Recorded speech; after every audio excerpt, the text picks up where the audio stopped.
So it's official. Netflix is officially going forward with producing the spin-off of Full House called Fuller House. Yep, that's the name. They're doing 13 episodes and starting with a kind of a 1 hour reunion movie. It was recently announced by John Stamos on the Jimmy Kimmel Show. And yeah, I want to give some thoughts. So, I mean, Full House, I loved it watching it when I was growing up. Looking back, does it hold up so well? Not as much. It's an okay show still, I think. It could be funny, it has likable enough characters, but, it's got its problems, we're all aware of them. If you want to see more of that, just, I don't know, watch the Nostalgia Critics review. He does a good job of explaining the problems of the show. But, yeah, this is... It's kind of doing something similar, I guess, to what was recently successful with Girl Meets World, doing a spin-off centering around, kind of like the new generation, but doing kind of a similar thing.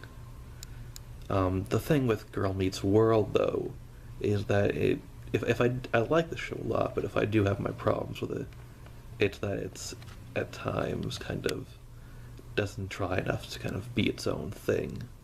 It does a little too much, like, we're gonna, like, make references to the original show and be like the original show with some, like, the similar characters.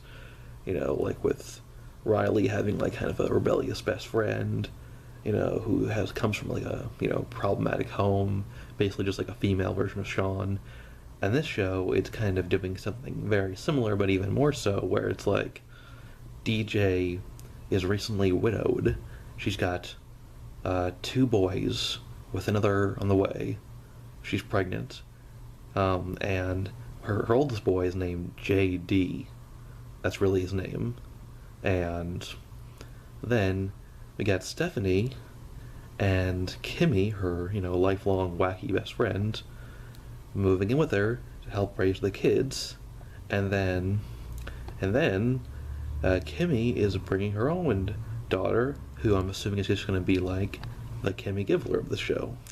But yeah, I don't want to, like, judge this show too much before I've seen it, but just based on the information we have, I'm concerned that it could have some of the same problems that I had with Girl Meets World, only doing it to an even stronger extent. Girl Meets World isn't, like, an exact copy with, like, the same characters. They have a mother and a father and, like, a teacher, but the father and the teacher are the same characters, both Corey. So that's something different, and he's young, so that's another thing that makes him different than Feeney. So it's like, it's its own kind of thing, there's a love interest character, but he's not just like Topanga, and I can see this totally being a thing where it's like, oh, like, DJ's gonna be like all like a knee freak now, and, I don't know, maybe like, Kimmy will be like a stand-up comedian or something, and like, just based on what we already know, a limited amount of information we have, it's already like so much just being like Full House. I could see, like, this new kid, JD, being, like, just like DJ. I don't know. Maybe I'm wrong.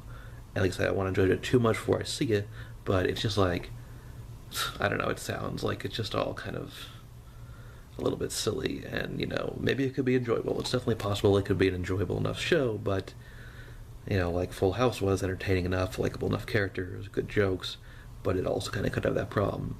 And it's like, okay, really, we're supposed to kind of buy that, DJ ended up, like, in the exact same situation Danny was in, like, I don't know, 20 years before, 30 years before, however long ago it was. Yeah, so, I don't know. It could be okay, but I'm just concerned, I guess. I don't know. That's just my quick thoughts, and thanks for watching.